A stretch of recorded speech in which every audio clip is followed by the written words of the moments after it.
ਸਤਿ ਸ਼੍ਰੀ ਅਕਾਲ ਜੀ। ਮੈਂ ਹਾਂ ਹਰਜੋਤ ਕੌਰ। ਤੁਸੀਂ ਵੇਖ ਰਹੇ ਹੋ ਪ੍ਰੋਗਰਾਮ ਖਬਰ ਪੜਤਾਲ। ਸਾਡੇ ਨਾਲ ਜੁੜੇ ਹੋਏ ਨੇ ਸੀਨੀਅਰ ਪੱਤਰਕਾਰ ਸੁਰਿੰਦਰ ਡੱਲਾ ਜੀ। ਬਹੁਤ ਬਹੁਤ ਸਵਾਗਤ ਹੈ ਡੱਲਾ ਜੀ। ਸਤਿ ਸ਼੍ਰੀ ਅਕਾਲ।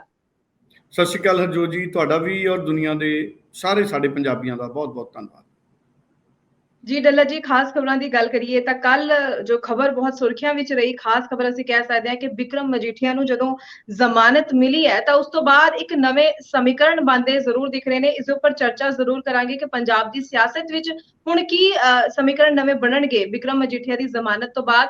ਨਾਲ ਦੀ ਨਾਲ ਬਿਹਾਰ ਦੀ ਸਿਆਸਤ ਦੇ ਉੱਪਰ ਵੀ ਚਰਚਾ ਜ਼ਰੂਰ ਕਰਾਂਗੇ, ਕਿਉਂਕਿ ਨਿਤਿਸ਼ ਕੁਮਾਰ ਜੋ ਹੈ ਮੁੱਖ ਮੰਤਰੀ ਬਣ ਚੁੱਕੇ ਨੇ ਤੇ ਅੱਗੋਂ ਕੀ ਸਮੀਕਰਨ ਦਿਖ ਰਹੇ ਨੇ ਆਉਣ ਵਾਲੇ ਸਮੇਂ ਦੇ। ਸੋ ਸਭ ਤੋਂ ਪਹਿਲਾਂ ਗੱਲ ਜ਼ਰੂਰੀ ਕਰਨੀ ਬਣਦੀ ਹੈ ਡੱਲਾ ਜੀ ਕਿ ਬਿਕਰਮ ਸਿੰਘ ਮਜੀਠੀਆ ਨੂੰ ਜ਼ਮਾਨਤ ਮਿਲੀ। ਅਕਾਲੀ ਦਲ ਵਿੱਚ ਖੁਸ਼ੀ ਦਾ ਮਾਹੌਲ ਹੈ, ਅਸੀਂ ਵੇਖ ਰਹੇ ਹਾਂ ਸਾਰੇ। ਪਰ ਇਸ ਦੇ ਨਾਲ ਹੀ ਅਸੀਂ ਜ਼ਰੂਰ ਇਹ ਵੀ ਜਾਣਨਾ ਚਾਹਾਂਗੇ ਡੱਲਾ ਜੀ ਕਿ ਕੀ ਸਮੀਕਰਨ ਅੱਗੋਂ ਬਦਲ ਸਕਦੇ ਨੇ, ਕਿਸ ਤਰ੍ਹਾਂ ਦੀਆਂ ਜ਼ਿੰਮੇਵਾਰੀਆਂ ਸ਼੍ਰੋਮਣੀ ਅਕਾਲੀ ਦਲ ਵੱਲੋਂ ਬਿਕਰਮ ਸਿੰਘ ਮਜੀਠੀਆ ਨੂੰ ਸੌਂਪੀਆਂ ਜਾ ਸਕਦੀਆਂ ਨੇ, ਕੀ ਸਿਆਸੀ ਸਮੀਕਰਨ ਬਣਦੇ ਦਿਖਦੇ ਨੇ। ਹਰਜੋਤ ਜੀ, ਬਹੁਤ ਮਹੱਤਵਪੂਰਨ ਸਵਾਲ ਤੁਸੀਂ ਕੀਤਾ ਹੈ। ਬਿਕਰਮ ਸਿੰਘ ਮਜੀਠੀਆ ਕੱਲ ਜੇਲ੍ਹ ਤੋਂ ਬਾਹਰ ਆਏ, ਕੱਲ ਸ਼ਾਮ ਨੂੰ ਪਟਿਆਲਾ ਜੇਲ੍ਹ ਤੋਂ ਬਾਹਰ ਆਏ। ਪਰ ਜਦੋਂ ਬਿਕਰਮ ਸਿੰਘ ਮਜੀਠੀਆ ਜੇਲ੍ਹ ਤੋਂ ਬਾਹਰ ਆਏ ਤੇ ਉਹਨਾਂ ਦੇ ਤੇਵਰ ਉਸੇ ਤਰ੍ਹਾਂ ਕਰੜੇ ਸੀ, ਸਖਤ ਸੀ ਜਿਵੇਂ ਜੇਲ੍ਹ ਜਾਣ ਤੋਂ ਪਹਿਲਾਂ ਸੀ। ਇੱਕ ਤਰੀਕੇ ਨਾਲ ਬਿਕਰਮ ਸਿੰਘ ਮਜੀਠੀਆ ਨੇ ਇਸ ਤਰੀਕੇ ਦਾ ਪ੍ਰਤੀਬੰਬ ਪੇਸ਼ ਕਰਨ ਦੀ ਕੋਸ਼ਿਸ਼ ਕੀਤੀ, ਸੁਨੇਹਾ ਦੇਣ ਦੀ ਕੋਸ਼ਿਸ਼ ਕੀਤੀ ਕਿ ਮੇਰੇ ਨਾਲ ਸਿਆਸੀ ਧੱਕਾ ਹੋਇਆ। ਔਰ ਉਹਨਾਂ ਨੇ ਕਾਂਗਰਸ ਦੇ ਲੀਡਰਾਂ ਦੇ ਵੀ ਵੱਡੇ ਇਲਜ਼ਾਮ ਲਾਏ ਔਰ ਖਾਸ ਤੌਰ ਤੇ ਪਿਛਲੀ ਸਰਕਾਰ ਦੇ ਚਰਨਜੀਤ ਚੰਨੀ ਤੇ ਬੋਲੇ ਬਿਕਰਮ ਮਜੀਠੀਆ ਕਿ ਹੁਣ ਚੰਨੀ ਸਾਹਿਬ ਕਿੱਥੇ ਨੇ, ਅਮਰੀਕਾ ਨੇ ਤੇ ਬਾਕੀ ਲੋਕ ਨੇ ਜਿਹੜੇ, ਹੁਣ ਉਹ ਕਿੱਥੇ ਨੇ। ਬਿਕਰਮ ਮਜੀਠੀਆ ਦਾ ਲਗਾਤਾਰ ਇਹ ਦਾਅਵਾ ਰਿਹਾ ਕਿ ਉਹਨਾਂ ਦੇ ਉੱਪਰ ਝੂਠਾ ਕੇਸ ਦਰਜ ਕੀਤਾ ਗਿਆ। ਕਾਂਗਰਸ ਦੇ ਕੁਝ ਲੀਡਰਾਂ ਨੇ ਉਹਨਾਂ ਦੇ ਉੱਤੇ ਕੇਸ ਦਰਜ ਕਰਾਇਆ। ਹਾਲਾਂਕਿ ਇਹ ਗੱਲ ਬੜੀ ਹੈਰਾਨੀ ਵਾਲੀ ਹੈ ਕਿ ਅਗਰ ਬਿਕਰਮ ਸਿੰਘ ਮਜੀਠੀਆ ਤੇ ਕੇਸ ਦਰਜ ਹੋਇਆ, ਉਸ ਤੋਂ ਬਾਅਦ ਕੁਝ ਦਿਨਾਂ ਬਾਅਦ ਫਿਰ ਡੀਜੀਪੀ ਬਦਲੇ ਗਏ, ਕੇਸ ਦਰਜ ਹੋਣ ਤੋਂ ਪਹਿਲਾਂ ਵੀ ਕਈ ਅਫਸਰ ਨੇ ਜਿਹੜੇ ਛੁੱਟੀ ਤੇ ਚਲੇ ਜਾਂਦੇ ਨੇ। ਸੋ ਕੀ ਚਰਨਜੀਤ ਚੰਨੀ ਜਾਂ ਸੁਖਜਿੰਦਰ ਰੰਧਾਵਾ ਜਿਹੜੇ ਹੋਮ ਮਿਨਿਸਟਰ ਸੀ ਉਸ ਵੇਲੇ ਦੇ, ਆਉਂਦੇ ਦਿਨਾਂ 'ਚ ਚਰਨਜੀਤ ਚੰਨੀ ਮੁੱਖ ਮੰਤਰੀ ਔਰ ਹੋਮ ਮਿਨਿਸਟਰ ਕੀ ਕਿਸੇ ਤਰ੍ਹਾਂ ਦਾ ਜਵਾਬ ਦੇਣਗੇ? ਕਿਉਂਕਿ ਮੰਗ ਨਵਜੋਤ ਸਿੰਘ ਸਿੱਧੂ ਦੀ ਵੀ ਸੀ ਕਿ ਕੇਸ ਦਰਜ ਕੀਤਾ ਜਾਵੇ, ਲੇਕਿਨ ਨਾ ਤਾਂ ਸੁਖਜਿੰਦਰ ਰੰਧਾਵਾ ਔਰ ਨਾ ਹੀ ਚਰਨਜੀਤ ਚੰਨੀ, ਨਵਜੋਤ ਸਿੰਘ ਸਿੱਧੂ ਦੀਆਂ ਗੱਲਾਂ ਤੇ ਇਹਨਾਂ ਵੱਲੋਂ ਕੋਈ ਤਵੱਜੋ ਨਹੀਂ ਸੀ ਦਿੱਤੀ ਜਾਂਦੀ ਉਹਨਾਂ ਦਿਨਾਂ ਦੇ ਵਿੱਚ। ਇਹ ਵੀ ਗੱਲ ਹੈ ਜਿਹੜੀ ਜਗ ਜ਼ਾਹਰ ਹੈ। ਸੋ ਇਸ ਕਰਕੇ ਇਹ ਬੜਾ ਦਿਲਚਸਪ ਜਿਹਾ ਪਹਿਲੂ ਹੈ ਕਿ ਬਿਕਰਮ ਸਿੰਘ ਮਜੀਠੀਆ ਤੇ ਕੇਸ ਕਿਸਨੇ ਦਰਜ ਕੀਤਾ ਸੀ, ਕਿਹਦੇ ਹੁਕਮਾਂ ਤੇ ਦਰਜ ਹੋਇਆ ਸੀ। ਇਹ ਮੈਨੂੰ ਲੱਗਦਾ ਹੌਲੀ ਹੌਲੀ ਕਾਂਗਰਸ ਦੇ ਲੀਡਰਾਂ ਨੇ ਆਪ ਹੀ ਸਮੇਂ ਦੇ ਨਾਲ ਦੱਸਣ ਲੱਗ ਜਾਣਾ ਹੈ। ਪਰ ਕੱਲ ਵੀ ਮੈਂ ਦੇਖ ਰਿਹਾ ਸੀ ਹਰਜੋਤ ਜੀ, ਕਾਂਗਰਸ ਦੇ ਲੀਡਰ ਹੁਣ ਆਮ ਆਦਮੀ ਪਾਰਟੀ ਨੂੰ ਨਿਸ਼ਾਨੇ ਤੇ ਲੈਣ ਲੱਗ ਗਏ। ਕਾਂਗਰਸ ਦੇ ਲੀਡਰ ਕਹਿੰਦੇ ਅਸੀਂ ਤਾਂ ਕੇਸ ਦਰਜ ਕਰਤਾ, ਤੇ ਆਮ ਆਦਮੀ ਪਾਰਟੀ ਦੇ ਲੀਡਰ ਸਬੂਤ ਨਹੀਂ ਇਕੱਠੇ ਕਰ ਸਕੇ, ਪੈਰਵਾਈ ਨਹੀਂ ਕਰ ਸਕੇ।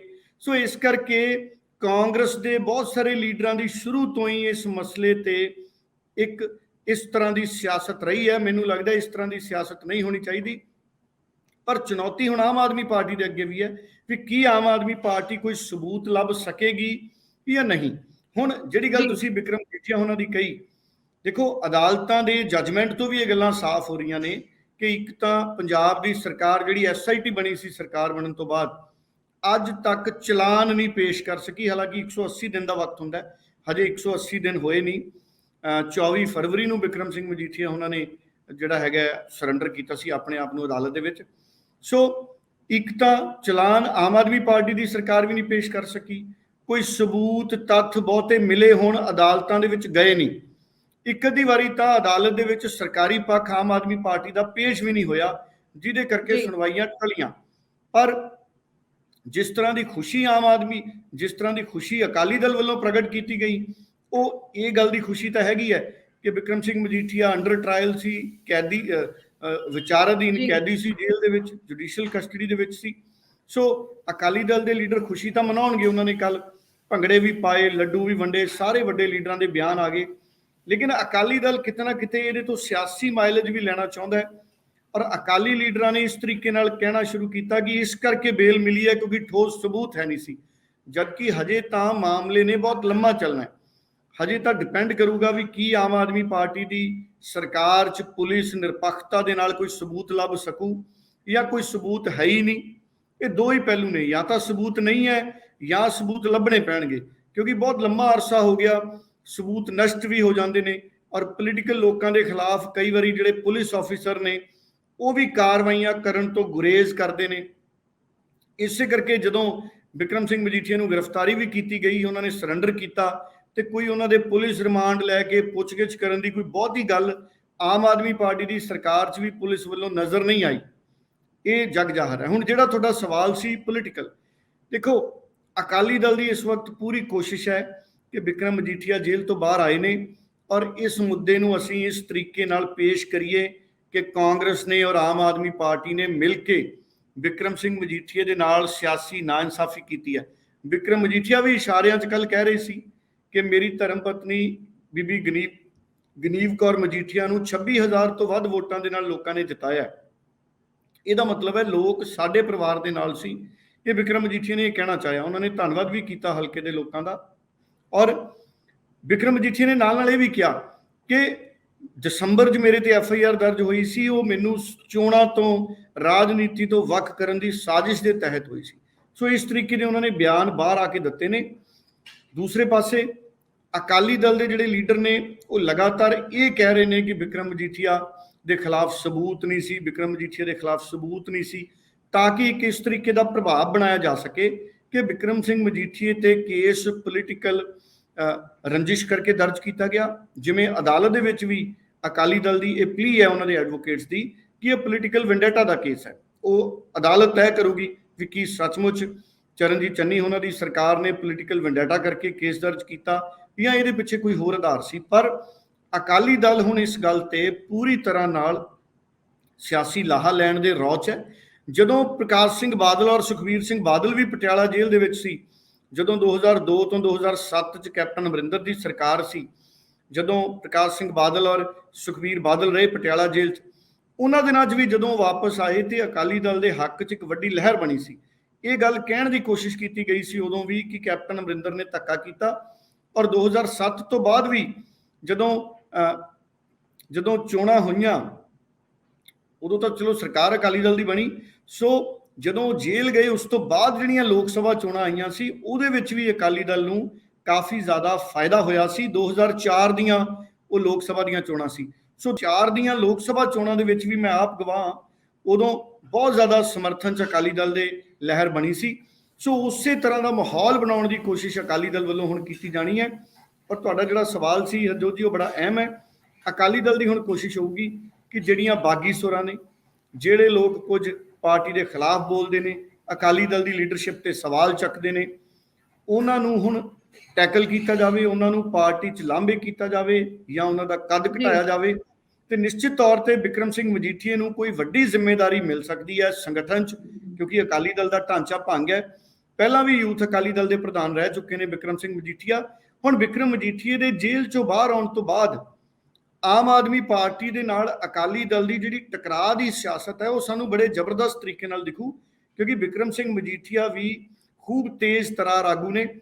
ਇਹ ਨਹੀਂ ਵੀ ਜ਼ਮਾਨਤ ਹੋਣ ਤੋਂ ਬਾਅਦ ਬਿਕਰਮ ਸਿੰਘ ਮਜੀਠੀਆ ਘਰ ਬਹਿ ਜਾਣਗੇ। ਹਾਂ ਠੀਕ ਹੈ, ਪਰਿਵਾਰ ਨੂੰ ਮਿਲਣਗੇ, ਕੁਝ ਦਿਨ ਪਰਿਵਾਰ 'ਚ ਰਹਿਣਗੇ, ਪਰ ਅਸਲ 'ਚ ਉਹ ਸਮਾਜਿਕ ਜੀਵਨ ਦੇ ਵਿੱਚ, ਪੋਲੀਟੀਕਲ ਜੀਵਨ ਦੇ ਵਿੱਚ ਹੀ ਵਾਪਸ ਮੁੜਨਗੇ। ਔਰ ਆਮ ਆਦਮੀ ਪਾਰਟੀ ਦੇ ਨਾਲ ਹੁਣ ਜਿਹੜੀ ਉਹਨਾਂ ਦੀ ਇੱਕ ਸਿਆਸੀ ਮੁਕਾਬਲਾ ਹੋਣਾ ਹੈ ਉਹ ਬੜਾ ਦਿਲਚਸਪ ਰਹਿਣਾ ਆਉਣ ਵਾਲੇ ਸਮੇਂ ਦੇ ਵਿੱਚ।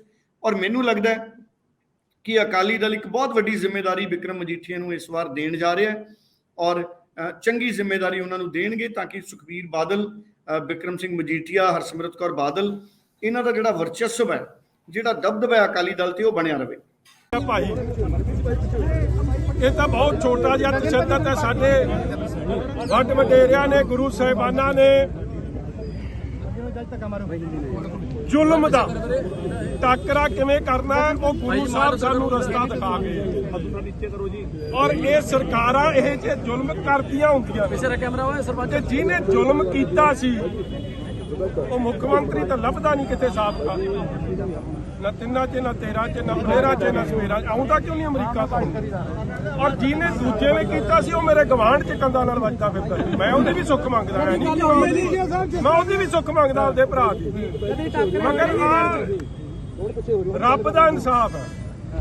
ਇਸ ਲਈ ਮੈਂ ਕਿਸੇ ਦੇ ਬਾਰੇ ਮੈਂ ਕਿਸੇ ਲਈ ਨਾ ਬਦਦੁਆ ਨਾ ਕੋਈ ਮਾੜੀ ਗੱਲ।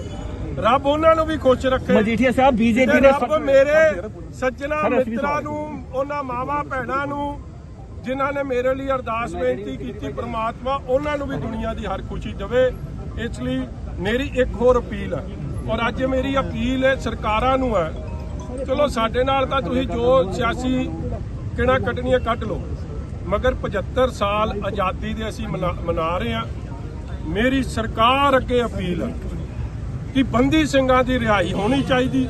लेकिन मैं कहती हाँ देश 'ਚ कोई भी धर्म होए, कोई भी वर्ग होए, कोई भी सूबा होए, गरीब इंसान होए, कोई भी होए, हरेक दे हक 'ਚ ਅਸੀਂ ਕਹਿੰਦੇ ਆ ਕਿ ਜਿਹਨੇ ਆਪਣੀ ਸਜ਼ਾ ਪੂਰੀ ਕਰਤੀ ਉਹਦਾ ਸੰਵਿਧਾਨਿਕ ਉਹਦਾ ਹੱਕ ਹੈ ਕਿ ਉਹ ਆਜ਼ਾਦ ਹੋਏ।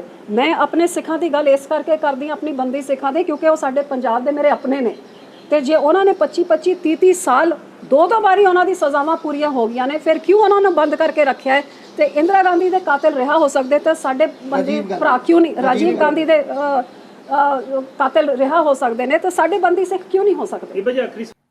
ਜੀ ਬਿਲਕੁਲ ਡੁੱਲਾ ਜੀ, ਇੱਥੇ ਵੀ ਸਮਝਣ ਦੀ ਕੋਸ਼ਿਸ਼ ਜ਼ਰੂਰ ਕਰਨਾ ਚਾਹਾਂਗੇ ਕਿ ਜੋ ਅਸੀਂ ਕਾਫੀ ਟਾਈਮ ਤੋਂ ਹੁਣ ਦੇਖ ਰਹੇ ਹਾਂ ਕਿ ਸ਼੍ਰੋਮਣੀ ਅਕਾਲੀ ਦਲ ਦੇ ਅੰਦਰ ਜੋ ਅੰਦਰੂਨੀ ਇੱਕ ਸਿਆਸੀ ਘਮਾਸਾਨ ਚੱਲ ਰਿਹਾ, ਕੀ ਲੱਗ ਰਿਹਾ ਬਿਕਰਮ ਮਜੀਠੀਆ ਦੇ ਆਉਣ ਦੇ ਨਾਲ ਉਸ ਤੇ ਥੋੜਾ ਠਹਿਰਾਵ ਆਏਗਾ? ਕਿਉਂਕਿ ਅਕਾਲੀ ਦਲ ਅੱਗੇ ਸਭ ਤੋਂ ਵੱਡਾ ਸੰਕਟ ਹੈ ਕਿ ਸਿਰਫ 3 MLA ਨੇ ਤੇ 2 ਜਿਹੜੇ ਮੈਂਬਰ ਪਾਰਲੀਮੈਂਟ ਨੇ, ਹਰਸਿਮਰਤ ਕੌਰ ਬਾਦਲ ਤੇ ਸੁਖਬੀਰ ਸਿੰਘ ਬਾਦਲ। ਕੀ ਲੱਗਦਾ ਕਿ ਹੁਣ ਅਕਾਲੀ ਦਲ ਦੀ ਕੋਸ਼ਿਸ਼ ਰਹੇਗੀ ਕਿ ਬਿਕਰਮ ਸਿੰਘ ਮਜੀਠੀਆ ਨੂੰ ਵੀ ਪਾਰਲੀਮੈਂਟ ਤੱਕ ਪਹੁੰਚਾਇਆ ਜਾਏ, ਜਾਂ ਅੱਗੋਂ ਆਉਣ ਵਾਲੇ ਸਮੇਂ ਵਿੱਚ ਦੇਖਿਆ ਜਾ ਸਕਦਾ ਹੈ ਕਿ ਅੰਮ੍ਰਿਤਸਰ ਸੀਟ ਤੋਂ ਸ਼੍ਰੋਮਣੀ ਅਕਾਲੀ ਦਲ ਤੋਂ ਜੋ ਹੈ ਬਿਕਰਮ ਸਿੰਘ ਮਜੀਠੀਆ ਮਜ਼ਬੂਤ ਦਾਅਵੇਦਾਰ ਬਣ ਕੇ ਅੱਗੇ ਆਣਗੇ? ਦੇਖੋ, ਇਹ ਗੱਲ ਬੜੀ ਤੁਸੀਂ ਬਹੁਤ ਹੀ ਮੈਂ ਕਹੂੰਗਾ ਇੱਕ ਤੁਸੀਂ ਇੱਕ ਸਿਆਸੀ ਮੈਚੁਰਿਟੀ ਵਾਲਾ ਸਵਾਲ ਪੁੱਛਿਆ। ਪਹਿਲੇ ਦਿਨ ਜਦੋਂ ਜੇਲ੍ਹ ਚੋਂ ਰਿਹਾ ਹੋਏ ਨੇ, ਸ਼ਾਇਦ ਬਹੁਤ ਘੱਟ ਲੋਕ ਇਸ ਬਾਰੇ ਸੋਚ ਰਹੇ ਹੋਣਗੇ, ਪਰ ਤੁਸੀਂ ਸੋਚਿਆ, ਇਹ ਵੱਡੀ ਗੱਲ ਹੈ। ਦੇਖੋ, ਨਵਜੋਤ ਸਿੰਘ ਸਿੱਧੂ ਦੇ ਮੁਕਾਬਲੇ ਚੋਣ ਲੜੇ ਸੀ ਬਿਕਰਮ ਮਜੀਠੀਆ। ਨਵਜੋਤ ਸਿੰਘ ਸਿੱਧੂ ਵੀ ਹਾਰੇ, ਬਿਕਰਮ ਮਜੀਠੀਆ ਵੱਧ ਵੋਟਾਂ ਤੇ ਹਾਰੇ, ਪਰ ਉਹਨਾਂ ਦੀ ਧਰਮ ਪਤਨੀ ਗਨੀਵ ਕੌਰ ਮਜੀਠੀਆ ਮਜੀਠਾ ਹਲਕਾ ਤੋਂ ਜਿੱਤੇ। ਔਰ ਪਹਿਲਾਂ ਵੀ ਇਹ ਗੱਲ ਚੱਲੀ ਸੀ ਕਿ ਕਿਉਂ ਨਾ ਬਿਕਰਮ ਸਿੰਘ ਮਜੀਠੀਆ ਨੂੰ ਅੰਮ੍ਰਿਤਸਰ ਤੋਂ ਪਾਰਲੀਮੈਂਟ ਦੀ ਚੋਣ ਅਕਾਲੀ ਦਲ ਲੜਾਵੇ, ਲੇਕਿਨ ਉਦੋਂ ਬੀਜੇਪੀ ਨਾਲ ਸਾਂਝ ਸੀ। ਹੁਣ ਬੀਜੇਪੀ ਨਾਲ ਗੱਠਜੋੜ ਟੁੱਟਿਆ ਹੋਇਆ। ਹੁਣ ਅਕਾਲੀ ਦਲ ਦੀ ਪੂਰੀ ਕੋਸ਼ਿਸ਼ ਹੋਣੀ ਹੈ, ਜਦੋਂ ਨਵਜੋਤ ਸਿੰਘ ਸਿੱਧੂ ਵੀ ਹਲੇ ਜੇਲ੍ਹ 'ਚ ਨਹੀਂ, ਹਾਲਾਂਕਿ ਜਦੋਂ ਨਵਜੋਤ ਸਿੰਘ ਸਿੱਧੂ ਜੇਲ੍ਹ 'ਚੋਂ ਵਾਪਸ ਆਉਣਗੇ, ਇੱਕ ਵਾਰੀ ਫਿਰ ਪੰਜਾਬ ਦੀ ਸਿਆਸਤ ਨੇ ਮੋੜਾ ਖਾਣਾ ਹੈ। ਹੁਣ ਅਕਾਲੀ ਦਲ ਦੀ ਸਿਆਸਤ ਮੋੜਾ ਖਾਊਗੀ ਜਦੋਂ ਨਵਜੋਤ ਸਿੰਘ ਸਿੱਧੂ ਆਪਣੀ ਸਜ਼ਾ ਪੂਰੀ ਕਰਕੇ ਬਾਹਰ ਆਉਣਗੇ, ਉਦੋਂ ਪੰਜਾਬ ਦੀ ਸਿਆਸਤ ਨੇ ਮੋੜਾ ਖਾਣਾ ਹੈ। ਔਰ ਬੜੀਆਂ ਦਿਲਚਸਪ ਸਥਿਤੀਆਂ ਐਤਕੀ ਸਿਆਸਤ ਦੀਆਂ ਬਣਨੀਆਂ ਨੇ, ਜਿਸ ਤਰ੍ਹਾਂ ਦੇ ਮੈਨੂੰ ਜਿਹੜੇ ਪੋਲੀਟੀਕਲ ਸੁਨੇਹੇ ਕਿਤੇ ਨਾ ਕਿਤੇ ਓਪੀਨੀਅਨ ਦੇ ਵਿੱਚ ਮੈਨੂੰ ਲੋਕਾਂ ਵੱਲੋਂ ਮਿਲਦੇ ਨੇ। ਹੁਣ ਬਿਕਰਮ ਮਜੀਠੀਏ ਨੂੰ ਨਿਸ਼ਚਿਤ ਤੌਰ ਤੇ ਅਕਾਲੀ ਦਲ ਚਾਹੂਗਾ ਕਿ ਅਸੀਂ ਹੁਣੇ ਪ੍ਰੋਜੈਕਟ ਕਰ ਦਈਏ ਜਲਦ ਤੋਂ ਜਲਦ ਅੰਮ੍ਰਿਤਸਰ 'ਚ ਕਿ ਉਹ 2024 ਦੀ ਚੋਣ ਲੜਨਗੇ। ਉਹ ਕਿਉਂ? ਕਿਉਂਕਿ ਅਕਾਲੀ ਦਲ ਕੋਲੇ ਸੁਖਬੀਰ ਬਾਦਲ ਔਰ ਹਰਸਿਮਰਤ ਕੌਰ ਬਾਦਲ 2 ਸੀਟਾਂ ਨੇ। ਜਿਸ ਤਰ੍ਹਾਂ ਨਾਲ ਆਮ ਆਦਮੀ ਪਾਰਟੀ ਆਪਣੀ ਲੋਕਪ੍ਰਿਯਤਾ ਖੋ ਗਈ, ਪ੍ਰਸਿੱਧੀ ਆਪਣੀ ਗਵਾ ਚੁੱਕੀ ਆਮ ਆਦਮੀ ਪਾਰਟੀ, ਸੰਗਰੂਰ ਦੀਆਂ ਚੋਣਾਂ ਉਹਦਾ ਆਧਾਰ ਸੀ। ਉਸ ਤੋਂ ਬਾਅਦ ਭਾਰਤੀ ਜਨਤਾ ਪਾਰਟੀ ਕੁਝ ਨਹੀਂ ਕਰ ਸਕੀ, ਪਿੰਡਾਂ ਦੀਆਂ ਵੋਟਾਂ, ਸਾਡੇ ਕਿਸਾਨਾਂ ਦੀ ਵੋਟ ਹਾਸਲ ਨਹੀਂ ਕਰ ਸਕੀ, ਸੰਗਰੂਰ 'ਚ ਵੀ ਬਹੁਤੀਆਂ ਵੋਟਾਂ ਹਾਸਲ ਨਹੀਂ ਕਰ ਸਕੀ, ਵੱਡੀ ਲੀਡਰਸ਼ਿਪ ਪੰਜਾਬ ਦੀ ਆਪਣੇ ਨਾਲ ਨਹੀਂ ਜੋੜ ਸਕੀ ਬੀਜੇਪੀ ਉਹ ਲੀਡਰ ਕਾਂਗਰਸ ਦੇ ਨਾਲ ਲੈ ਗਈ ਜਿਹੜੇ ਲੀਡਰ ਪਹਿਲਾਂ ਹੀ ਕੋਈ ਬਹੁਤ ਜ਼ਿਆਦਾ ਵੱਡੇ ਲੀਡਰ ਨਹੀਂ ਸੀ। ਸੁਨੀਲ ਜਾਖੜ ਦਾ ਵੀ ਜਾਦੂ ਕੋਈ ਨਹੀਂ ਚੱਲਿਆ ਕਾਂਗਰਸ ਛੱਡ ਕੇ ਬੀਜੇਪੀ 'ਚ ਜਾਣ ਤੋਂ ਬਾਅਦ, ਔਰ ਸੁਨੀਲ ਜਾਖੜ ਦੀ ਸਰਗਰਮੀ ਵੀ ਇਹਨਾਂ ਦਿਨਾਂ 'ਚ ਸਾਨੂੰ ਕੋਈ ਨਹੀਂ ਦਿਖ ਰਹੀ। ਕਦੀ ਕਦੀ ਮੈਨੂੰ ਇਹ ਵੀ ਲੱਗਦਾ ਹੁੰਦਾ ਵੀ ਸੁਨੀਲ ਜਾਖੜ ਸਾਹਿਬ ਵੀ ਇੱਕ ਸੀਜ਼ਨਲ ਦੇ ਲੀਡਰ ਨੇ, ਜਿਵੇਂ ਚੋਣਾਂ ਦਾ ਮੌਸਮ ਆਊਗਾ ਤੇ ਉਹਨਾਂ ਨੇ ਸਰਗਰਮ ਹੋ ਜਾਣਾ ਹੈ। ਤੇ ਹੁਣ ਦੇਖੋ, ਹੁਣ ਪੰਜਾਬ ਦੇ ਮੁੱਦਿਆਂ ਤੇ ਸੁਨੀਲ ਜਾਖੜ ਦੀ ਲੜਾਈ ਕਿੱਥੇ ਹੈ? ਕੀ ਸੁਨੀਲ ਜਾਖੜ ਸਾਹਿਬ ਹੁਣ ਬੰਦੀ ਸਿੱਖਾਂ ਦੇ ਮਸਲਿਆਂ ਤੇ ਕੋਈ ਸਾਨੂੰ ਸੰਘਰਸ਼ ਕਰਦੇ ਨਜ਼ਰ ਆਏ? ਹੁਣ ਉਹਨਾਂ ਮਸਲਿਆਂ ਤੇ ਉਹ ਸੰਘਰਸ਼ ਕਰਦੇ ਨਜ਼ਰ ਆਏ ਜਿਨ੍ਹਾਂ ਮਸਲਿਆਂ ਤੇ ਅੰਬਿਕਾ ਸੋਨੀ ਨਾਲ ਉਹਨਾਂ ਦੀ ਨਾਰਾਜ਼ਗੀ ਸੀ। ਸੋ ਇਸ ਕਰਕੇ ਸੁਨੀਲ ਜਾਖੜ ਜਦੋਂ ਕੈਪਟਨ ਅਮਰਿੰਦਰ ਦੀ ਸਰਕਾਰ ਸੀ, ਉਦੋਂ ਵੀ ਕੋਈ ਬਹੁਤ ਪ੍ਰਭਾਵੀ ਪ੍ਰਧਾਨ ਨਹੀਂ ਸੀ। ਹਾਂ, ਕੁਝ ਮੁੱਦਿਆਂ ਤੇ ਸੁਨੀਲ ਜਾਖੜ ਨੇ ਆਪਣੀ ਆਵਾਜ਼ ਬੁਲੰਦ ਕੀਤੀ ਹੈ ਸਮੇਂ-ਸਮੇਂ ਤੇ। ਸਿਆਣੇ ਪਰਿਵਾਰ ਚੋਂ ਨੇ, ਸਿਆਣੀ ਉਮਰ ਉਹਨਾਂ ਦੀ ਆਪਣੀ ਹੋ ਗਈ, ਤਜਰਬਾ ਉਹਨਾਂ ਕੋਲੇ ਹੈਗਾ, ਪਰ ਕੋਈ ਬਹੁਤ ਇਹੋ ਜਿਹੇ ਲੀਡਰ ਨਹੀਂ ਸੀ ਕਿ ਉਹ ਪੰਜਾਬ 'ਚ ਬੀਜੇਪੀ ਨੂੰ ਖੜਾ ਕਰ ਦੇਣ। ਹਾਲਾਂਕਿ ਬਿਕਰਮ ਮਜੀਠੀਆ ਤੋਂ ਅਕਾਲੀ ਦਲ ਇਹ ਆਸ ਰੱਖਦਾ ਹੈ ਕਿ ਬਿਕਰਮ ਸਿੰਘ ਮਜੀਠੀਆ ਅਕਾਲੀ ਦਲ ਨੂੰ ਅੱਗੇ ਲਿਜਾ ਸਕਦਾ ਹੈ, ਕਿਉਂਕਿ ਬਿਕਰਮ ਮਜੀਠੀਆ ਜ਼ਮੀਨ ਤੇ ਬਹੁਤ ਵੱਡੀ ਸਿਆਸਤ ਉਹਨਾਂ ਨੇ ਕੀਤੀ ਹੈ, ਉਹਨਾਂ ਕੋਲੇ ਆਪਣਾ ਕਾਡਰ ਹੈਗਾ ਬਿਕਰਮ ਸਿੰਘ ਮਜੀਠੀਆ ਤੋਂ। ਉਹ ਗੱਲ ਵੱਖਰੀ ਹੈ ਕਿ ਆਮ ਆਦਮੀ ਪਾਰਟੀ ਕਿੰਨਾ ਸਪੇਸ ਬਿਕਰਮ ਮਜੀਠੀਆ ਨੂੰ ਸਿਆਸਤ 'ਚ ਦਿੰਦੀ ਹੈ। ਕੀ ਆਮ ਆਦਮੀ ਪਾਰਟੀ ਬਿਕਰਮ ਸਿੰਘ ਮਜੀਠੀਆ ਤੇ ਡਿਫੈਂਸਿਵ ਹੋ ਜਾਏਗੀ, ਜਾਂ ਆਮ ਆਦਮੀ ਪਾਰਟੀ ਬਿਕਰਮ ਸਿੰਘ ਮਜੀਠੀਆ ਤੇ ਅਟੈਕ ਕਰਕੇ ਸਿਆਸਤ ਕਰੇਗੀ? ਇਹਦੇ ਨਾਲ ਵੀ ਬਹੁਤ ਚੀਜ਼ਾਂ ਤੈਅ ਹੋਣਗੀਆਂ, ਕਿਉਂਕਿ देखो जग जाहिर है अरविंद केजरीवाल उन्होंने माफी मंगी सी बिक्रम सिंह मजीठिया तो, इसे करके बिक्रम सिंह मजीठिया उन्होंने वालों इल्जाम भी लग रहे हैं अकाली दल वालों कि इसे करके जेल दे विच 8x8 का कमरा दिता गया, फांसी चक्की च रखा गया उन्होंने, इस तरीके के एलीगेशन लगे ने भी खुंदक रखते हैं आम आदमी पार्टी वाले बिक्रम मजीठिया तो। पर जिहड़ा तुहाडा सवाल है, अकाली दल कोले अगली बारी हरसिमरत बादल और सुखबीर बादल करड़ा मुकाबला होगा। अगर अकाली दल का बीजेपी नाल गठजोड़ नहीं हुंदा, अपने दम ते अकाली दल चोणां लड़दा है ते अकाली दल नूं तकड़े चेहरे अपने चोणां च उतारने पैणगे और बिक्रम मजीठिया उन्हां चों एक है। देखो एक तो बिक्रम मजीठिया विधान सभा की चोण हार गए सी, इस करके वो पार्लीमेंट की चोण उन्हां नूं लड़ाई जा सकदी, और मैनूं लगदा है अकाली दल बिक्रम मजीठिया नूं अमृतसर की लोक सभा चोण दे लई अगे रखूगा और आउंदे दिनां च सानूं इहदे संकेत भी मिलणगे ताकि एक मनोविग्यानिक सुनेहा अकाली दल हुणे बीजेपी नूं भी दे दे, नवजोत सिंह सिद्धू की टीम नूं भी दे दे, जितेगा पंजाब टीम नूं सुनेहा दे दे, आम आदमी पार्टी नूं सुनेहा दे दे। ये रणनीति अकाली दल की बनन वाली है, मैनूं जो लग रहा है। जी जी बिल्कुल वाकई, क्योंकि ये देखने वाली गल रहेगी क्योंकि पंजाब की सियासत विच एक बारी जरूर समीकरण बदलते जरूर दिखणगे आने वाले समय विच। सो रुख अगर अगली खबर वाल करिए तो बिहार दे विच भी सियासत ने समीकरण जो बदलते जरूर नजर आ रहे हैं। सो बिहार च जो कुछ वापर है उस उपर भी चर्चा करनी जरूर बनती है। नीतीश कुमार मुख्यमंत्री बने ने ते नाल लालू प्रसाद यादव के जो बेटे ने वो डिप्टी मुख्यमंत्री बन गए ने। सो हुण तुसीं 2024 नूं किवें देखदे हो, क्योंकि बाकी जनता दल के लीडरां दा यही कहना है कि 2024 विच नीतीश कुमार जो ने प्रधानमंत्री पद का चेहरा हो सकते हैं विरोधी पार्टियां वालों। ते नाल दी नाल अगर आपां इह समझण दी कोशिश करिए कि 2024 तो पहला नीतीश कुमार दा बीजेपी दा साथ छड्ड के कांग्रेस ते आरजेडी दे नाल गठजोड़ कर लेना की समीकरण बनाएगा 2024 दे लई? देखो कल नीतीश कुमार उन्होंने सौं चक ली, 8वीं बार मुख्यमंत्री बने ने। ये पहली बारी होया कोई मुख्यमंत्री 8वीं बार मुख्यमंत्री बनया। क्यों? क्योंकि कई बारी उन्होंने देखो इस टर्म च उन्होंने दूजी बारी सौं चुकी, इस तो पिछली टर्म च भी उन्होंने, उस तो पिछली टर्म च भी उन्होंने 2 बार सौं चुकी। पहला उन्हों का गठजोड़ लालू प्रसाद यादव नाल सी, तोड़ के बीजेपी नाल चले गए सी, ते हुण बीजेपी नाल उही हुई जिहड़ी महाराष्ट्र च शिव सेना नाल हुई। उत्थे शिव सेना दे विचों ही एक वखरा धड़ा निकलिया, बीजेपी ने सपोर्ट करता। हुण इत्थे बीजेपी दे नाल ही सीगे नीतीश कुमार, ते वो बीजेपी छड्ड के लालू प्रसाद यादव दी राष्ट्रीय जनता दल, हम पार्टी, कांग्रेस और जीतन राम मांझी होनी, सो ये सारे इकट्ठे हो गए, एक इंडिपेंडेंट भी है। 8 धिरां बन गई, 164 MLA का समर्थन है नीतीश कुमार को। कल उन्होंने सौं चक ली। तेजस्वी यादव डिप्टी मुख्यमंत्री बन गए बिहार दे, और इशारियां दे विच जिहड़े बिहार की सियासत के लोग ने वो ये गल्लां कह रहे हैं। हालांकि तेजस्वी यादव कहते कि ये तय करनगे, नीतीश कुमार बड़े सीनियर लीडर ने, देश के सब तो तजर्बेकार मुख्यमंत्री ने मौजूदा समय दे विच, कि उन्होंने अपना रोल की रखना है। पर 2024 जिहड़ी विरोधी धिर है, विरोधी धिरां दा चेहरा नीतीश कुमार बन सकते हैं। कांग्रेस भी नीतीश कुमार नूं प्रवान कर सकती है, क्योंकि जो स्थिति कांग्रेस की बनी हुई है, राहुल गांधी और प्रियंका गांधी कांग्रेस की अगवाई उस पद्धर ते कर नहीं पा रहे जिन्नी उन्हां तो लोगों ने आस की सी। सो इस करके नीतीश कुमार एक चेहरा विरोधी धिरां दा बन सकते हैं, ये कोई दो राय नहीं है। बिहार च आवाज़ उठी है और बीजेपी नूं वड्डा झटका लग्या कि एक बिहार वर्गे सूबे जिहदे च बीजेपी की सरकार सी, वो सरकार टुट गई बीजेपी की, और हुण बीजेपी बिहार च सत्ता दे विच नहीं है। सो पर स्थिति आउंदे दिनां च बहुत दिलचस्प हरजोत जी बनेगी। जी डल्ला जी, रुक करते अगली खबर वाल। तो SGPC ने भी आजादी दिहाड़े मौके ते उस तो पहला जो है बंदी सिंघां दी जो रिहाई नहीं की जा रही, उसनूं लैके रोज प्रदर्शन के प्रोग्राम बनाए ने। उस प्रोग्राम नूं जानना चाहांगे ते किवें वेखदे हो तुसीं कि जो हुण श्रोमणी गुरुद्वारा प्रबंधक कमेटी वालों रोज प्रदर्शन के प्रोग्राम लिखे गए ने? देखो श्रोमणी गुरुद्वारा प्रबंधक कमेटी लगातार संघर्ष कर रही है बंदी सिंघां दी रिहाई दे लई हरजोत जी, और 13 अगस्त नूं पंजाब दे हर जिले च डिप्टी कमिश्नरां नूं मैमोरेंडम सौंपे जाणगे। हालांकि ये क्या सी जिहड़े श्री अकाल तख्त साहब के जथेदार ने कि मुख्यमंत्री जिहड़े ने उन्होंने मैमोरेंडम देने की लोड़ नहीं, क्योंकि अरविंद केजरीवाल नूं SGPC की टीम मिलन गई सी ते SGPC के नुमाइंदियां ने इल्जाम लाया सी कि मुख्यमंत्री ने मैमोरेंडम नहीं लिया, मंग पत्र नहीं लिया अरविंद केजरीवाल ने। और 75वीं वरेगंढ मौके जिला पद्धर ते रोस प्रदर्शन किए जाने ने श्रोमणी गुरुद्वारा प्रबंधक कमेटी वालों, और इहदे दौरान श्रोमणी कमेटी के मैंबर ते मुलाजम कालियां दस्तारां सजा के शमूलीयत करनगे ਔਰ ਸ਼੍ਰੋਮਣੀ ਕਮੇਟੀ ਦੇ ਪ੍ਰਧਾਨ ਨੇ ਜਿਹੜੇ ਐਡਵੋਕੇਟ ਹਰਜਿੰਦਰ ਸਿੰਘ ਧਾਮੀ, ਉਹਨਾਂ ਦੀ ਅਗਵਾਈ ਦੇ ਵਿੱਚ SGPC ਦੇ ਮੁੱਖ ਦਫ਼ਤਰ ਦੇ ਵਿੱਚ ਅੰਤਰਿੰਗ ਕਮੇਟੀ ਦੀ ਮੀਟਿੰਗ ਹੋਈ ਸੀ, ਜਿਹਦੇ ਵਿੱਚ ਇਹ ਫੈਸਲਾ ਲਿਆ ਗਿਆ। ਸੋ ਉਹ ਕਹਿੰਦੇ ਕਿ ਦੇਸ਼ ਦੀ ਆਜ਼ਾਦੀ 'ਚ 80% ਤੋਂ ਵੱਧ ਕੁਰਬਾਨੀਆਂ ਸਿੱਖਾਂ ਨੇ ਦਿੱਤੀਆਂ, ਪਰ ਦੁੱਖ ਦੀ ਗੱਲ ਹੈ ਕਿ 75 ਸਾਲਾਂ ਤੋਂ ਸਿੱਖਾਂ ਨੂੰ ਬਹੁਤ ਸਾਰੇ ਮਾਮਲਿਆਂ ਦੇ ਵਿੱਚ ਇਨਸਾਫ ਨਹੀਂ ਮਿਲਿਆ, ਜਿਹਦੇ ਨਾਲ ਇੱਕ ਬੇਗਾਨੀਅਤ ਦਾ ਅਹਿਸਾਸ ਸਾਨੂੰ ਹੁੰਦਾ। ਸੋ ਇਹ ਗੱਲਾਂ ਜਿਹੜੀਆਂ ਉਹਨਾਂ ਨੇ ਕੀਤੀਆਂ ਨੇ, ਔਰ ਹਰਜਿੰਦਰ ਧਾਮੀ ਉਹਨਾਂ ਦੀ ਗੱਲ ਵੀ ਪੂਰੀ ਆਪਾਂ ਸੁਣਦੇ। ਕਿਉਂਕਿ ਮੁਲਕ 75ਵੀਂ ਆਪਣੀ ਵਰ੍ਹੇਗੰਢ ਆਜ਼ਾਦੀ ਦੀ ਮਨਾ ਰਿਹਾ, ਤੇ ਉਹਦੇ ਨਾਲ ਅਸੀਂ ਸ਼ਿੱਦਤ ਨਾਲ ਮਹਿਸੂਸ ਕੀਤਾ ਸਾਰਿਆਂ ਨੇ ਕਿ 75 ਸਾਲ ਬੀਤ ਜਾਣ ਤੋਂ ਬਾਅਦ ਅੱਜ ਸਾਡੇ ਵਿੱਚ ਸਿੱਖ ਭਾਈਚਾਰੇ ਦੇ ਵਿੱਚ ਇੱਕ ਬੇਗਾਨਗੀ ਦਾ ਅਹਿਸਾਸ ਮਹਿਸੂਸ ਹੋ ਰਿਹਾ।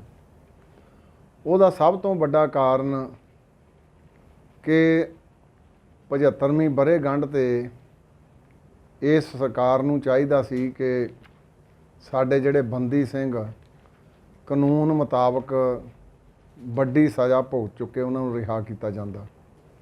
ਜਿਵੇਂ ਸਾਹਿਬ ਸ੍ਰੀ ਗੁਰੂ ਨਾਨਕ ਦੇਵ ਪਾਤਸ਼ਾਹ ਜੀ ਦੇ ਪ੍ਰਕਾਸ਼ ਦਿਹਾੜੇ 'ਤੇ ਕੇਂਦਰ ਦੀ ਸਰਕਾਰ ਵੱਲੋਂ ਇਹ ਵਾਅਦਾ ਵੀ ਕੀਤਾ ਗਿਆ ਸੀ, ਪਰ ਅੱਜ ਸਾਨੂੰ ਦੁੱਖ ਹੁੰਦਾ ਸ਼੍ਰੋਮਣੀ ਗੁਰਦੁਆਰਾ ਪ੍ਰਬੰਧਕ ਕਮੇਟੀ ਦੀ ਐਗਜ਼ੈਕਟਿਵ ਨੇ ਇਹ ਮਹਿਸੂਸ ਕੀਤਾ ਕਿ ਉਮਰ ਕੈਦ ਤੋਂ ਕਿਤੇ ਵੱਧ ਕੈਦ ਕੱਟ ਚੁੱਕੇ ਜਿਹੜੇ ਸਾਡੇ ਵੀਰ, ਉਹ ਅੱਜ ਜੇਲ੍ਹਾਂ ਦੇ ਵਿੱਚ ਫਿਰ ਬੰਦ ਆ।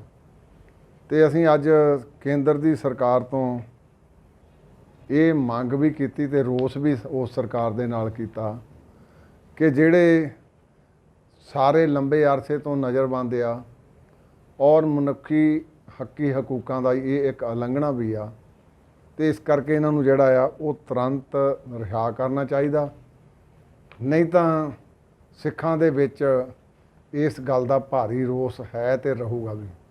ਜੀ ਡੱਲਾ ਜੀ, ਆਮ ਆਦਮੀ ਪਾਰਟੀ ਵੱਲੋਂ ਦਾਅਵਾ ਕੀਤਾ ਜਾ ਰਿਹਾ ਹੈ ਕਿ ਰਾਜ ਸਭਾ ਦੇ ਸੈਸ਼ਨ ਵਿੱਚ ਪਾਰਲੀਮੈਂਟ ਵਿੱਚ ਸਭ ਤੋਂ ਵੱਧ ਜਿਹੜੇ ਮੁੱਦੇ ਆ ਆਮ ਆਦਮੀ ਪਾਰਟੀ ਦੇ ਸੰਸਦ ਮੈਂਬਰਾਂ ਨੇ ਹੀ ਚੱਕੇ ਨੇ, ਕੀ ਕਹਿਣਾ ਚਾਹੋਗੇ ਇਸ ਹਫ਼ਤੇ? ਦੇਖੋ, ਇਹਦੇ ਲਈ ਆਮ ਆਦਮੀ ਪਾਰਟੀ ਵੱਲੋਂ ਇਹ ਗੱਲ ਕਹੀ ਗਈ ਹੈ ਕਿ 138 ਸਵਾਲ ਲਗਭਗ ਆਮ ਆਦਮੀ ਪਾਰਟੀ ਵੱਲੋਂ ਰਾਜ ਸਭਾ ਚ ਲਾਏ ਨੇ। ਦੇਖੋ, ਪਾਰਲੀਮੈਂਟ ਦੇ ਵਿੱਚ ਤਾਂ ਆਮ ਆਦਮੀ ਪਾਰਟੀ ਹੈ ਹੀ ਨਹੀਂ, ਜ਼ੀਰੋ ਹੈ, ਕਿਉਂਕਿ ਉੱਥੇ ਭਗਵੰਤ ਮਾਨ ਇੱਕੋ ਹੀ MP ਸੀ, ਉਹ ਹਾਰ ਗਏ, ਉਹਨਾਂ ਦੀ ਥਾਂ ਤੇ ਭਗਵੰਤ ਮਾਨ ਮੁੱਖ ਮੰਤਰੀ ਬਣ ਗਏ। ਹੁਣ ਆਮ ਆਦਮੀ ਪਾਰਟੀ ਲੋਕ ਸਭਾ 'ਚ ਹੈ ਨਹੀਂ, ਰਾਜ ਸਭਾ 'ਚ ਕਹਿੰਦੇ ਆਮ ਆਦਮੀ ਪਾਰਟੀ ਨੇ 138 ਸਵਾਲ ਕੀਤੇ ਨੇ। ਹੁਣ ਰਾਜ ਸਭਾ 'ਚ ਕਾਂਗਰਸ ਦਾ ਤਾਂ ਪੰਜਾਬ 'ਚੋਂ ਕੋਈ ਨੁਮਾਇੰਦਾ ਹੀ ਹੈ ਨਹੀਂ, ਮੌਜੂਦਾ ਸਮੇਂ ਦੇ ਵਿੱਚ ਸਾਰੇ ਹੀ ਰਿਟਾਇਰ ਹੋ ਗਏ। ਲੋਕ ਸਭਾ 'ਚ ਹੈਗੇ ਨੇ ਕਾਂਗਰਸ ਦੇ, ਉੱਥੇ ਮਨੀਸ਼ ਤਿਵਾਰੀ ਉਹਨਾਂ ਨੇ ਸਵਾਲ ਕੀਤੇ। ਹੁਣ ਅਸ਼ੋਕ ਮਿੱਤਲ ਜੀ ਨੇ 43 ਸਵਾਲ ਕੀਤੇ, ਜਿਹੜੀ ਮੇਰੀ ਜਾਣਕਾਰੀ ਹੈ, ਹੋ ਸਕਦਾ ਕੋਈ ਮਾੜਾ ਮੋਟਾ ਘੱਟ ਵੱਧ ਕਿਸੇ ਦਾ ਹੋਵੇ, ਮੈਂ ਮਾਫੀ ਚਾਹੂੰਗਾ। ਰਾਘਵ ਚੱਡਾ ਨੇ ਕਹਿੰਦੇ 42 ਸਵਾਲ ਪੁੱਛੇ, 18 ਬੈਠਕਾਂ ਹੋਈਆਂ, 25 ਸਵਾਲ ਕਹਿੰਦੇ ਸੰਜੀਵ ਅਰੋੜਾ ਨੇ ਪੁੱਛੇ, ਜਿਹੜੇ ਲੁਧਿਆਣੇ ਤੋਂ ਪਹੁੰਚੇ ਨੇ ਰਾਜ ਸਭਾ 'ਚ। ਰਵਨੀਤ ਬਿੱਟੂ ਨੇ ਲੋਕ ਸਭਾ 'ਚ 26 ਸਵਾਲ ਪੁੱਛੇ, ਮਨੀਸ਼ ਤਿਵਾੜੀ ਨੇ 5 ਪੁੱਛੇ, ਤੇ ਇਹ ਇਸ ਤਰੀਕੇ ਦੀਆਂ ਗੱਲਾਂ ਹੋ ਰਹੀਆਂ ਨੇ। ਆਮ ਆਦਮੀ ਪਾਰਟੀ ਇਹ ਕਹਿ ਰਹੀ ਹੈ ਕਿ ਅਸੀਂ ਰਾਜ ਸਭਾ 'ਚ ਬਹੁਤ ਪੰਜਾਬ ਦੇ ਮੁੱਦੇ ਬੁਲੰਦ ਕੀਤੇ। ਚੰਗੀ ਗੱਲ ਹੈ, ਤੁਸੀਂ ਰਾਜ ਸਭਾ 'ਚ ਪੰਜਾਬ ਦੇ ਮੁੱਦੇ ਬੁਲੰਦ ਕੀਤੇ, ਪਰ 2-3 ਮੁੱਦੇ ਨਹੀਂ ਬੁਲੰਦ ਕੀਤੇ। ਭਾਖੜਾ ਬਿਆਸ ਮੈਨੇਜਮੈਂਟ ਮੋਡ ਤੇ ਮੈਨੇਜਮੈਂਟ ਬੋਰਡ ਦੇ ਮਸਲੇ ਤੇ ਕੋਈ ਬਹੁਤ ਸੰਘਰਸ਼ ਨਹੀਂ ਦਿਖਿਆ। ਅੱਛਾ ਹਰਜੋਤ ਜੀ, ਮੈਂ ਇੱਕ ਗੱਲ ਹੋਰ ਕਹਿਣਾ ਚਾਹੂੰਗਾ। ਅੱਜ ਕੱਲ੍ਹ ਇੱਕ ਰਿਵਾਜ ਬਣ ਗਿਆ, ਸਾਡੇ ਜਿਹੜੇ ਮੈਂਬਰ ਪਾਰਲੀਮੈਂਟ ਨੇ ਜਾਂ ਲੋਕ ਸਭਾ ਦੇ ਮੈਂਬਰ ਨੇ, ਉਹਨਾਂ ਨੂੰ ਲੱਗਦਾ ਕਿ ਰਾਜ ਸਭਾ ਦੇ ਪਾਰਲੀਮੈਂਟ ਦੇ ਵਿੱਚ ਸਿਰਫ ਮੁੱਦੇ ਹੀ ਚੱਕਣੇ ਹੁੰਦੇ, ਉਹਨਾਂ ਦਾ ਹੱਲ ਵੀ ਕਰਾਉਣਾ ਹੁੰਦਾ। ਕੀ ਤੁਸੀਂ ਉਸ ਤਰੀਕੇ ਦਾ ਆਰਗੇਨਾਈਜ਼ਡ ਸੰਘਰਸ਼ ਕੀਤਾ ਕਿ ਉਹ ਮੁੱਦੇ ਹੱਲ ਤੱਕ ਪਹੁੰਚੇ? ਚਲੋ, ਇਹ ਤਾਂ ਪਤਾ ਹੀ ਆ, ਅੱਜ ਕੱਲ੍ਹ ਜਿਹੜੇ ਪੋਲੀਟੀਕਲ ਲੋਕ ਨੇ ਉਹ ਮੁੱਦਾ ਚੱਕ ਕੇ ਇਹ ਦਿਖਾਉਣ ਦੀ ਕੋਸ਼ਿਸ਼ ਕਰਦੇ ਆ ਵੀ ਦੇਖੋ ਅਸੀਂ ਬਹੁਤ ਪੰਜਾਬ ਦੇ ਲਈ ਵੱਡਾ ਕੰਮ ਕਰਤਾ ਤੇ ਇਸ ਤੋਂ ਵੱਧ ਹੋ ਨਹੀਂ ਸੀ ਸਕਦਾ, ਜਦਕਿ ਉਹਨਾਂ ਦੀ ਜ਼ਿੰਮੇਵਾਰੀ ਹੈ ਕਿ ਇਕੱਠੇ ਹੋ ਕੇ ਸੰਘਰਸ਼ ਕਰਨ। ਆਰਗੇਨਾਈਜ਼ਡ ਸਟਰਗਲ, ਸੰਗਠਿਤ ਸੰਘਰਸ਼ ਪੰਜਾਬ ਦੇ ਕਿਸੇ ਮੁੱਦੇ ਤੇ ਨਹੀਂ ਦਿਖਿਆ ਆਮ ਆਦਮੀ ਪਾਰਟੀ ਦਾ। ਮਤਾ ਪਾਸ ਕੀਤਾ ਸੀ, ਚੰਡੀਗੜ੍ਹ ਪੰਜਾਬ ਨੂੰ ਮਿਲੇ, ਪਾਰਲੀਮੈਂਟ 'ਚ ਜਾ ਕੇ ਕੁਝ ਦਿਖਿਆ ਹੀ ਨਹੀਂ। ਕਰ ਦਿੰਦੇ ਪਾਰਲੀਮੈਂਟ ਜਾਮ, ਫਿਰ ਸਮਝ ਆਉਂਦੀ ਵੀ ਹਾਂ ਭਾਈ ਚੰਡੀਗੜ੍ਹ ਚਾਹੀਦਾ ਪੰਜਾਬ ਨੂੰ। ਸੋ ਇਸ ਕਰਕੇ ਸੰਵਿਧਾਨਿਕ ਤਰੀਕੇ ਨਾਲ ਕੋਈ ਬਹੁਤ ਵੱਡਾ ਆਰਗੇਨਾਈਜ਼ਡ ਸਟਰਗਲ ਜਾਂ ਸੰਘਰਸ਼ ਸਾਨੂੰ ਦੇਖਣ ਨੂੰ ਨਹੀਂ ਮਿਲਿਆ। ਹਾਂ, ਮੁੱਦੇ ਚੱਕੇ ਨੇ, ਮੁੱਦੇ ਤਾਂ ਮੈਂ ਵੀ ਬਹੁਤ ਸਾਲਾਂ ਦਾ ਚੱਕੀ ਜਾਂਦਾ। ਮੁੱਦੇ ਸਾਡੇ ਆਮ ਲੋਕ ਫੇਸਬੁੱਕਾਂ ਦੇ ਰੋਜ਼ ਚੱਕਦੇ ਨੇ, ਸੋਸ਼ਲ ਮੀਡੀਆ ਤੇ ਰੋਜ਼ ਚੱਕਦੇ ਨੇ। ਸੋ ਮੁੱਦੇ ਤਾਂ ਚੱਕੇ ਹੀ ਪਏ ਨੇ ਆਲਰੇਡੀ, ਮੁੱਦੇ ਸਾਰੀ ਦੁਨੀਆ ਨੂੰ ਪਤਾ ਹੈ। ਮਸਲਾ ਇਸ ਵਕਤ ਉਹਨਾਂ ਦੇ ਹੱਲ ਦਾ ਹੈ। ਫਿਰ ਵੀ ਬੰਦੀ ਸਿੰਘਾਂ ਦੇ ਮਸਲੇ ਤੇ ਦਿੱਲੀ ਦੀ ਸਰਕਾਰ ਕੋਲੇ ਹੈ ਪ੍ਰੋਫੈਸਰ ਦਵਿੰਦਰਪਾਲ ਸਿੰਘ ਭੁੱਲਰ ਦਾ ਮਾਮਲਾ, ਉਹਦੇ ਤੇ ਬੋਲ ਨਹੀਂ ਰਹੇ ਆਮ ਆਦਮੀ ਪਾਰਟੀ ਵਾਲੇ।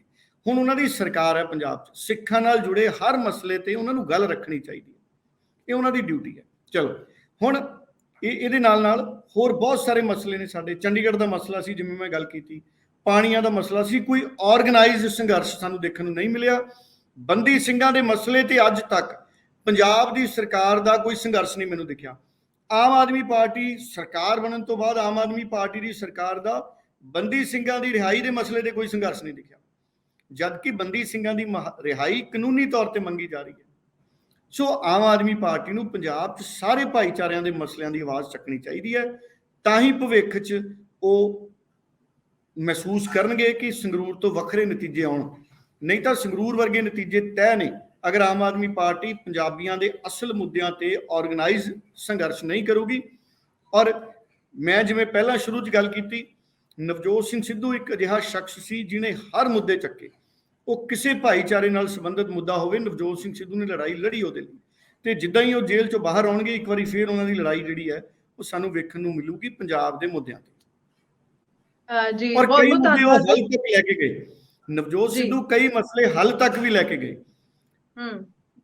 ਡੀਜੀਪੀ ਬਦਲਾਇਆ, ਉਹਨਾਂ ਨੇ ਸੰਘਰਸ਼ ਕੀਤਾ, ਬਿਜਲੀ 3 ਰੁਪਏ ਮੁਫਤ ਕਰਾਈ, ਚਰਨਜੀਤ ਚੰਨੀ ਤੇ ਸਿੱਧੂ ਨੇ 3 ਰੁਪਏ ਸਬਸਿਡੀ ਦਿੱਤੀ ਬਿਜਲੀ ਦੀ। ਅੱਜ ਵੀ ਉਹ ਸਬਸਿਡੀ ਭਗਵੰਤ ਮਾਨ ਸਾਹਿਬ ਦੇ ਕਾਗਜ਼ਾਂ ਤੇ ਬਿੱਲਾਂ ਤੇ ਲੱਗ ਕੇ ਆ ਰਹੀ ਹੈ। ਸੋ ਮਸਲੇ ਨਵਜੋਤ ਸਿੰਘ ਸਿੱਧੂ ਨੇ ਕਰਤਾਰਪੁਰ ਸਾਹਿਬ ਦਾ ਲਾਂਘੇ ਦਾ ਮਸਲਾ ਕਿੰਨੀ ਵੱਡੀ ਭੂਮਿਕਾ ਅਦਾ ਕੀਤੀ। ਸੋ ਕਿਸੇ ਵੀ ਪੋਲੀਟੀਕਲ ਜਿਹੜਾ ਲੀਡਰ ਹੈ ਉਹਦੇ ਜੀਵਨ 'ਚ ਐਡਵੋਕੇਟ ਜਨਰਲ ਬਦਲਾਇਆ ਉਦੋਂ। ਹੁਣ ਦੇਖੋ, ਹੁਣ ਮੰਗ ਹੈ ਸਿੱਖ ਜਥੇਬੰਦੀਆਂ ਦੀ, ਵਿਰੋਧੀਆਂ ਦੀ, ਕਿ ਐਡਵੋਕੇਟ ਜਨਰਲ ਸਾਹਿਬ ਬਦਲੋ, ਲੇਕਿਨ ਐਡਵੋਕੇਟ ਜਨਰਲ ਜਿਹੜੇ ਨੇ ਉਹਨਾਂ ਦੇ ਬਦਲਣ ਦੀ ਕੋਈ ਗੱਲ ਇਸ ਵਕਤ ਕੋਈ ਨਜ਼ਰ ਨਹੀਂ ਆ ਰਹੀ।